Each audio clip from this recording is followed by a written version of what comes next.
Up until recent times, the history of a series of violent race riots that occurred right across Britain in 1919 has remained little known.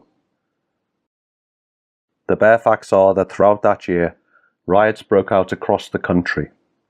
The protagonists were, in the main, young white men who, having returned home after being demobbed from the army, were disturbed and disillusioned to discover large colonies of migrant labour now living in parts of what had been white working-class areas of their cities.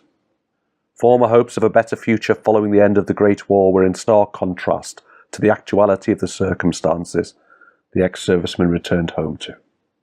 In each instance, there were similar accusations of minorities grooming or pimping white women, taking jobs once reserved for the native British, taking over parts of the cities and towns that had long been the preserve of white working-class British families, and all contributing to a growing atmosphere amongst the many returning soldiers of an indignant outrage with the post-war domestic state of affairs.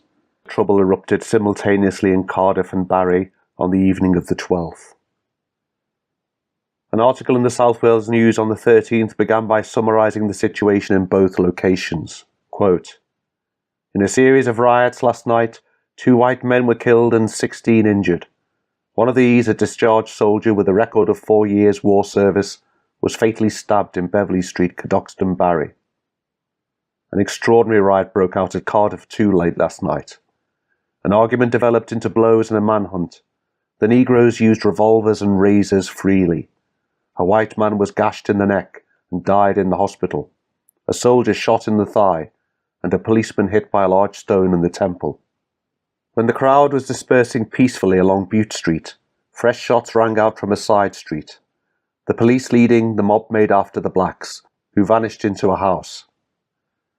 Forcing an entry, the officers, after a violent struggle, made several arrests. The house was subsequently set on fire and burnt out." End quote. In the initial incident in Barry, according to a witness, the 30-year-old former soldier Frederick Henry Longman was outside of his own house when 2 black men came up the street. A witness stated that Longman spoke to the men, and they began a conversation, before Longman was suddenly attacked and a melee broke out. In the struggle, Longman was stabbed just beneath the heart and expired on the street. The killer was eventually apprehended. The suspect, one Charles Emmanuel from the French West Indies, was later tried and jailed for manslaughter. The trouble continued in Cardiff.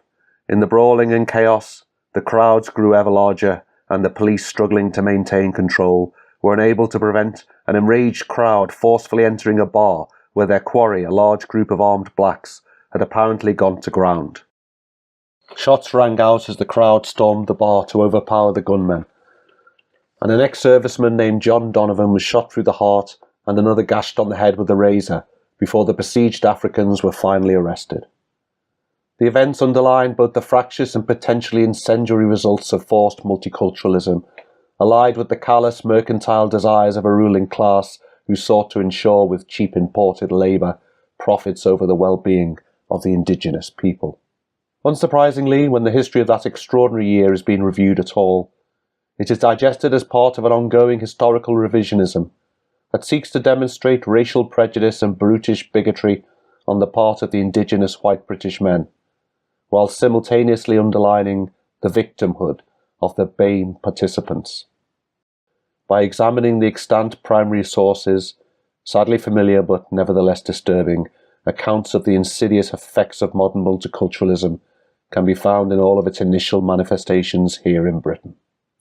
Indeed, the war-weary British Empire, in marked decline following the war, facilitated this situation, and for those Welsh troops returning home, there was a strong feeling of betrayal and resentment that, having finally quit the trenches, the promised land fit for heroes, so dearly paid for, was clearly never going to arrive. Instead, as one demobbed Welsh soldier explained to a journalist, "We went out to France, and when we come back we find these foreigners have got our jobs, our businesses, and our houses, and we can't get rid of them."